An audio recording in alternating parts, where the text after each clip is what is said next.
Halo semua, selamat datang kembali. Pada kesempatan kali ini, saya Juniadi dengan NIM A12 2024 07200.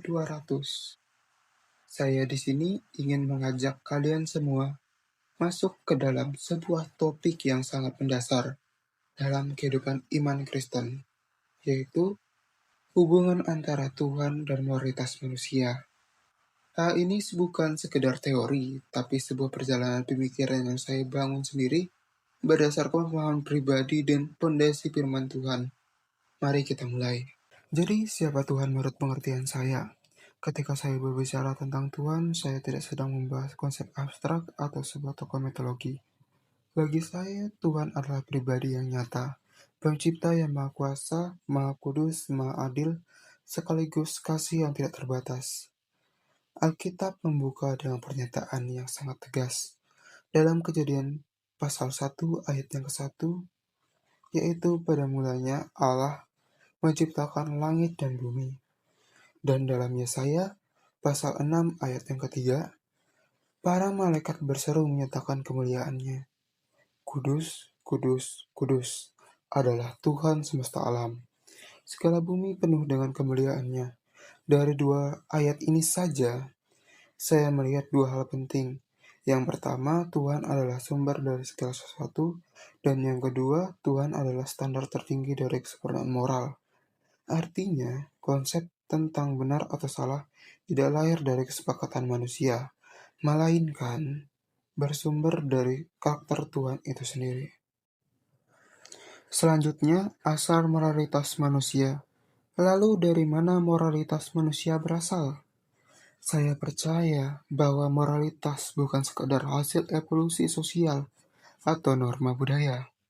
Moralitas adalah karunia Sang Pencipta yang tertanam dalam diri setiap manusia sejak awal penciptaan.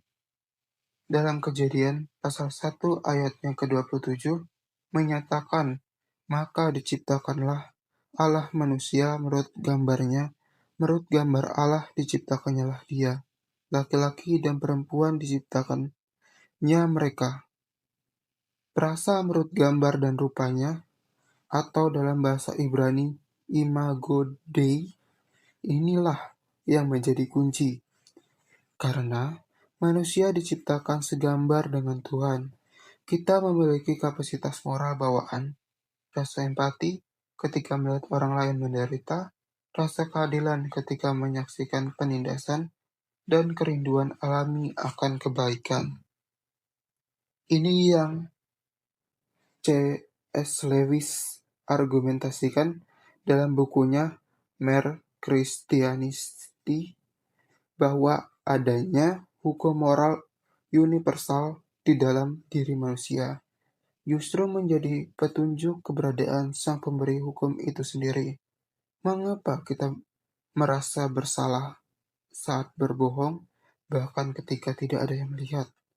Karena ada hati nurani Tuhan yang tertanam dalam diri kita. Kemudian kerusakan moralitas akibat dosa.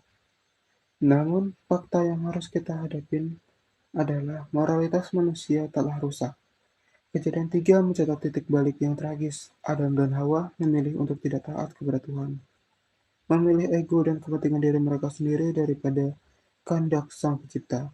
Konsekuensinya sangat serius dan dapat diturunkan kepada seluruh umat manusia.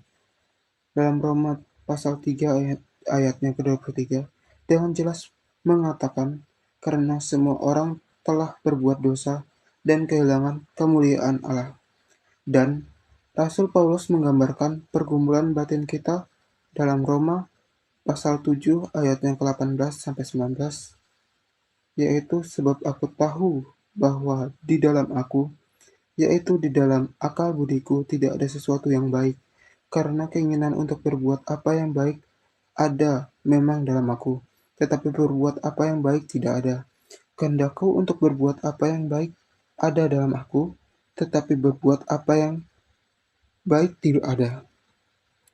Kita bisa lihat bukti di sekitar kita, ketidakjujuran, kekerasan, kepentingan pribadi yang mengalahkan kebenaran. Ini bukan karena manusia pada dasarnya jahat sepenuhnya, tetapi karena kita telah terdistraksi oleh dosa.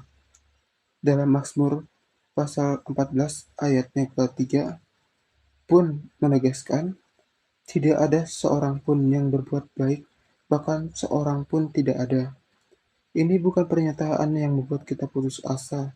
Ini pernyataan yang membuat kita sadar bahwa kita membutuhkan pertolongan dari luar diri kita sendiri. Kemudian pemulihan moralitas melalui Kristus. Dan sinilah berita yang paling mengagumkan. Tuhan tidak membiarkan kita dalam kondisi itu.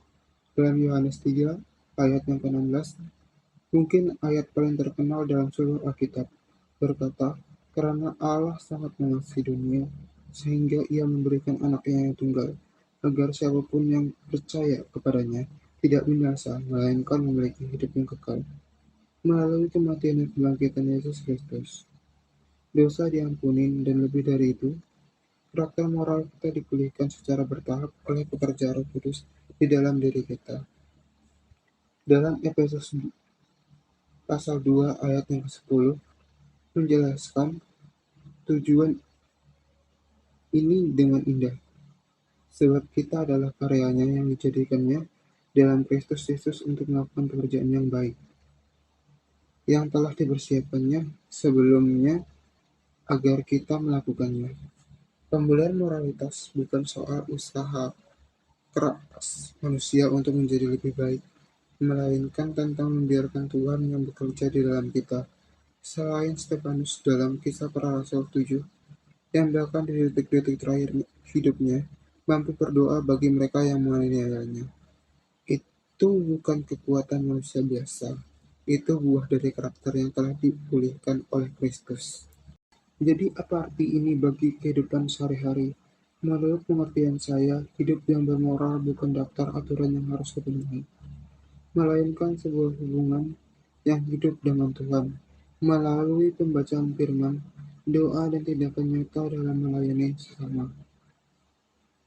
Dalam Alkitab, Yakobus pasal 1 ayat yang ke-22 mengingatkan kita, tetapi jadilah pelaku firman dan bukan hanya pendengar. Dan dalam hal kecil sekalipun, iman itu diuji, ketika tergoda untuk tidak jujur. Dalam Kolose pasal 3 ayat yang ke-9 memberikan arah yang jelas. Jangan saling berbohong. Moralitas sejati bukan tentang citra di depan orang lain, tetapi tentang siapa kita ketika tidak ada yang melihat kecuali Tuhan itu sendiri. Kesimpulan dari cerita saya ini adalah, Tuhan adalah sumber moralitas. Manusia adalah pembawa gambarnya yang telah rusak oleh dosa, dan Kristus adalah jawaban atas pemulihan itu. Tanpa Tuhan, moralitas menjadi relatif dan rapuh.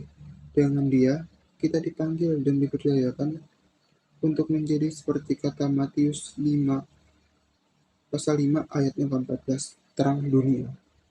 Ini adalah pengertian saya, dan saya percaya ini bukan sekedar opini pribadi, tetapi kebenaran yang berakar pada firman Tuhan yang hidup. Terima kasih sekali lagi sudah menonton hingga akhir. Bagaimana pengertianmu tentang topik ini? Saya senang sekali mendengar pendapatmu di kolom komentar. Jangan lupa like, subscribe, dan aktifkan notifikasinya agar tidak ketinggalan video berikutnya. Tuhan memberkati. Sampai jumpa.